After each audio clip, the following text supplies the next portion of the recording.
E não é que no terceiro eu chorei, foi muito, Brasil! Fala, meu povo! N é uma série que mexe com nossos sentimentos de todas as formas. E é muito engraçado, assim, como a gente fica entregue nessa história, como que são ritmos tão lentos de narrativa, tão diferente das séries que a gente está acostumado hoje em dia. Durante o episódio, esse terceiro, eu tava até pensando algumas séries muito preciosas, assim, que tem um ritmo lento, diferente e que trazem lições, assim, muito profundas, que mexe só com algumas pessoas, que eu sei que tem gente que acha essas séries muito chatas, sabe? É tipo The Way, One Day at a Time, Anne with Annie, são séries que trazem lições, assim, de uma forma tão genuína e pura, com uma narrativa que vou fazer aqui durante 3 minutos de cena um chapéuzinho com flores. E é isso, você vai me ver fazendo isso e de alguma forma isso vai fazer sentido pra você. Anne tem essa tranquilidade da história de trazer uma narrativa muito delicada, muito humana, muito sutil, tem pequenas coisinhas ali. A gente estava até comentando sobre agora esse finalzinho do episódio, que tem a festa de Páscoa para Mary, quando a Minnie May faz a piadinha com a bebê, né? E ela fala assim, ela parece um pedaço de chocolate. Todo mundo fica em silêncio, assim, se olhando. Aí as duas amigas da Mary começam a rir, aí todo mundo se sente à vontade para começar a rir. E isso é uma coisa muito verdadeira, né? Hoje em dia, as pessoas não têm mais essa permissão social de rir. Eu não tô nem falando da questão de preconceito, óbvio, não tô nunca comparando uma coisa com a outra, mas essa permissão, assim, sabe, de esperar o outro, essa paciência de esperar o outro, de entender que o outro precisa te dar o direito de sorrir do que ele acha graça pra ele mesmo. Sabe, hoje em dia não tem mais muito isso, né? Hoje em dia ou você ataca, ou você briga, ou você simplesmente não dá papo, assim. Então eu sinto um saudosismo sem nunca ter vivido. Sabe aquele sentimento de Meia-Noite em Paris? Eu sei que era um período caotiquíssimo, principalmente lá no Canadá, era um período de guerra, de muitos conflitos. Tinha essa questão dos negros, dos canadenses, dos camponeses, tinham os índios, né, os selvagens, como eles falam. Então tinha muita guerra civil lá no Canadá, não era longe de ser um período legal de se viver, mas em termos de humanidade tem algumas coisinhas ali que eu sinto falta sem nunca ter vivido. E é muito a síndrome de Meia-Noite em Paris, né? Enfim, nos 2 primeiros episódios eu não falei sobre o núcleo do Gilbert. E é um núcleo que vem se desenvolvendo desde a 2ª temporada, com a entrada do Bash na série, do Sebastian, e dele ter ido lá no gueto. Peço liberdade poética para usar esse termo, por mais que eu saiba que não é o melhor termo a ser falado, mas é o termo utilizado na série. Lembrando que a gente está assistindo dublado, então não sei muito como é que é na língua original. A gente gosta de assistir ele dublado porque fica mais mágico e mais caricata. Então peço aqui licença poética de utilizar esse termo gueto.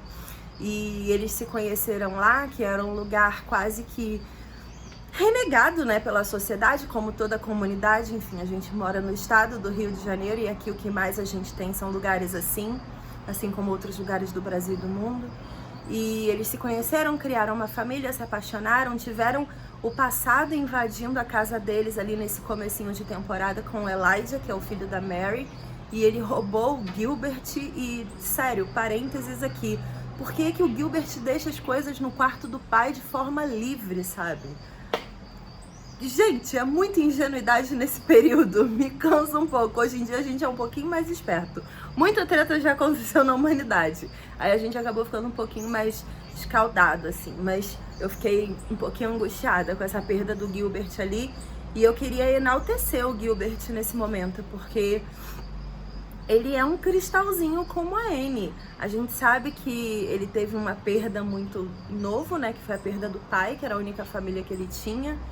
Quando ele decidiu ser um aventureiro, eu achei que ele fosse se distanciar muito das relações humanas, mas isso reforçou o quanto ele é bom, o quanto ele é solidário, o quanto ele é disposto a ajudar e a prestar serviços para a comunidade. Ele quer ser médico. E nesse episódio a gente viu uma das cenas mais lindas entre ele e a Annie, quando ela dá uma lição para ele sobre o quanto o médico tem sim que se importar, tem sim que sentir muito, tem sim que sentir a perda dos seus pacientes. Não é tão mecânico, você não tá brincando de Deus, sabe? Você pode fazer a sua função e fica triste se ela não der certo, e fica triste se não acontecer do jeito que você imaginava. Então eu acho muito bonita essa visão que a Annie tem de mundo e que ela acaba passando pro Gilbert nessa conversa. E a gente vê o retorno de uma conversa que o Best e a Mary tiveram no segundo episódio sobre a Páscoa, que ela fala sobre a sociedade, aquela comunidade ali de Avonlea, nunca ir na casa deles e não aceitar os convites e ela não fazer uma ceia de Páscoa, né, para todo mundo, como ela gosta e sonha. Ela é uma mulher que gosta de pôr à mesa e receber pessoas e ela fica satisfeita com isso, e a comunidade tem preconceito por conta da cor da pele dela. E é muito bonito ver essa mesma comunidade devolvendo para ela cada pouquinho desse carinho que ela depositou ali no tempo que viveu em Avonlea, né? E eu achei muito lindo, assim, eu achei um episódio muito poético e muito da lei do retorno mesmo, sabe? Sobre o que você joga pro mundo é o que o mundo te devolve. Existem muitas pessoas que sofrem preconceito, e aqui eu tô incluindo todos os tipos de pessoas, seja preconceito por questões sexuais, por questões de cor de pele, por questões de tamanho do corpo, pessoas magras, pessoas gordas. Várias pessoas sofrem vários tipos de preconceito e acabam devolvendo esse preconceito com muito ódio no seu dia a dia, porque a pessoa passa a ser realmente passivo-agressiva. Não tem como ela viver de forma tolerante numa sociedade que não aceita a existência dela. E essas pessoas se tornam pessoas muito tristes por dentro, porque elas já reagem antes de acontecer qualquer coisa. E a Mary nunca foi assim. A comunidade tinha um preconceito declarado contra ela e ela sempre quis ir mais, ela sempre tentou, ela sempre se dedicou, ela sempre acreditou. Se a comunidade estava perdendo tempo tendo preconceito contra ela, a comunidade que lute.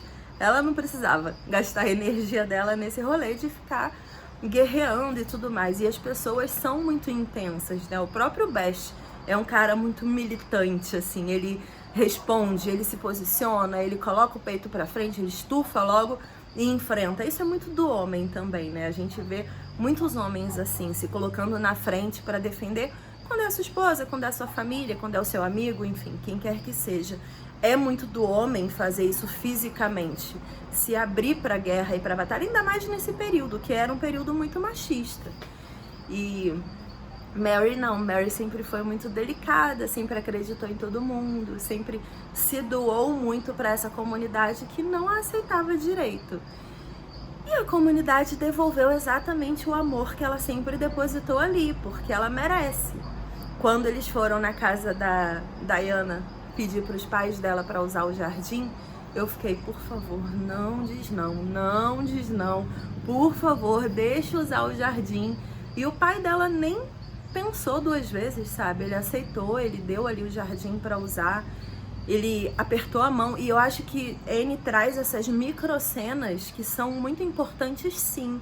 Elas não são comuns para esse período.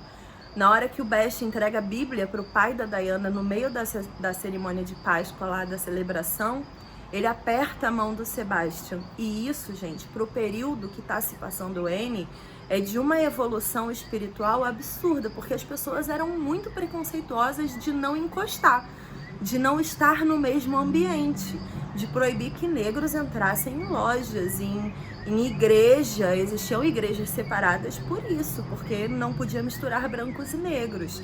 Então eu acho que foi uma super lição de humanidade, de realmente a lei do segredo, sabe? Jogue pro universo aquilo que você quer receber.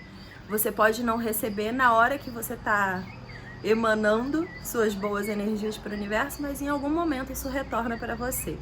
E eu achei essa cerimônia do final belíssima. Chorei na oração, é a minha oração favorita aquela também. Eu lembro quando eu era criança que o Padre Marcelo, ele gravou essa música e ela super se popularizou e todo mundo aprendeu a oração por conta da música dele. E isso eu acho muito legal, esse tipo de crossover de entretenimento que acaba ensinando de alguma forma pra gente.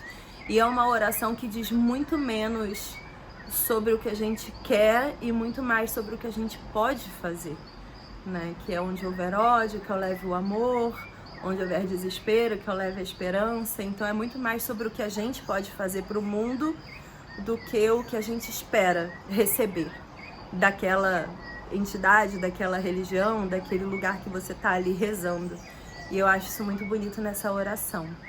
E um outro detalhe que eu queria falar também sobre esse episódio, que foi cheio de símbolos muito incríveis, é sobre a Amy e o quanto que ela tá se tornando uma mulher politizada por conta própria. Ela escreve os artigos de Avonlea, ela tá fazendo ali um crossover com a comunidade de selvagens indígenas e ela não vê nenhuma fronteira em volta dela. E isso é muito dela. Então eu acho que ela acaba também disseminando esse tipo de quebra de fronteira para toda a comunidade que ela está vivendo. A professora dela é muito assim também. Então eu acho que são influências que a comunidade acaba recebendo e que acaba melhorando por conta disso. E esse episódio é muito sobre isso, é sobre muito como você faz a diferença mesmo sem se esforçar. Só sendo você, sendo bom, fazendo bem, amando o próximo, devolvendo para o mundo as coisas incríveis que você recebe. E é isso, sim. Você cresce e você evolui desse jeito. Eu amo Amy. Agora eu vou pro 4º episódio e depois a gente conversa mais. Beijo e até a próxima. Tchau.